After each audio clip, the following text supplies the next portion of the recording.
Bonjour à tous. Aujourd'hui, dans ce TP8 sur la régulation industrielle, nous allons explorer les différentes étapes de simulation et d'analyse d'un système de régulation. Voici ce que vous pouvez attendre de cette vidéo.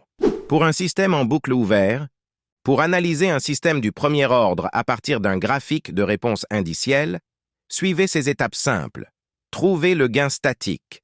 K, c'est la valeur finale de la réponse lorsque l'entrée est constante. Trouvez-la sur le graphique. Identifiez le plateau.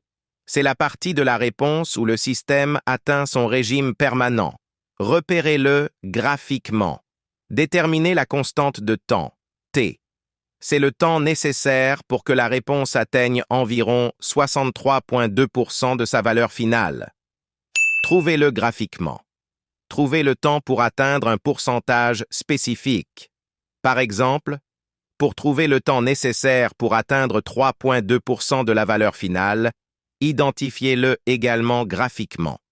Ces étapes vous aideront à comprendre le comportement du système du premier ordre à partir du graphique de sa réponse indicielle.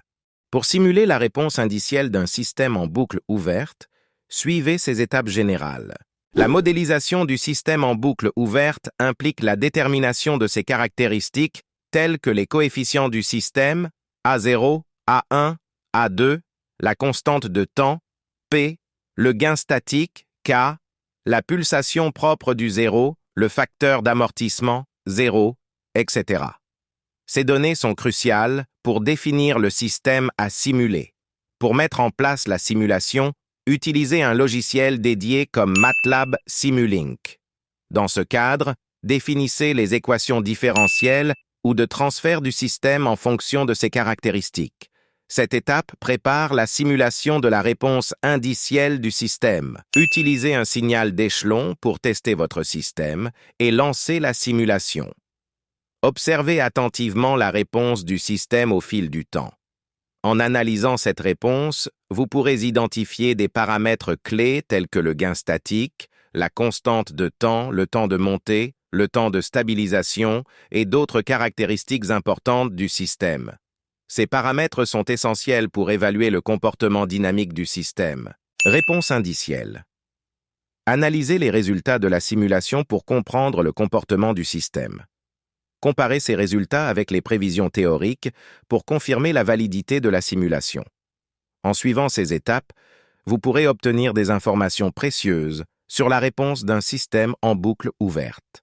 Pour tracer le diagramme de Bode d'une fonction de transfert GP sous MATLAB, suivez ces étapes simples. Définissez la fonction de transfert GP. Exprimez la fonction de transfert GP en fonction de ses coefficients et de la variable complexe P. Utilisez MATLAB pour tracer le diagramme de Bode. Utilisez la fonction Bode de MATLAB pour tracer le diagramme de Bode de la fonction de transfert GP. Voici un exemple de code MATLAB pour vous aider dans cette démarche. Observez le diagramme de Bode pour comprendre comment la fonction de transfert GP réagit à différentes fréquences. Regardez le gain en dB et la phase en degrés en fonction de la fréquence. Avec les outils de tracé de MATLAB, cette analyse est simple à réaliser.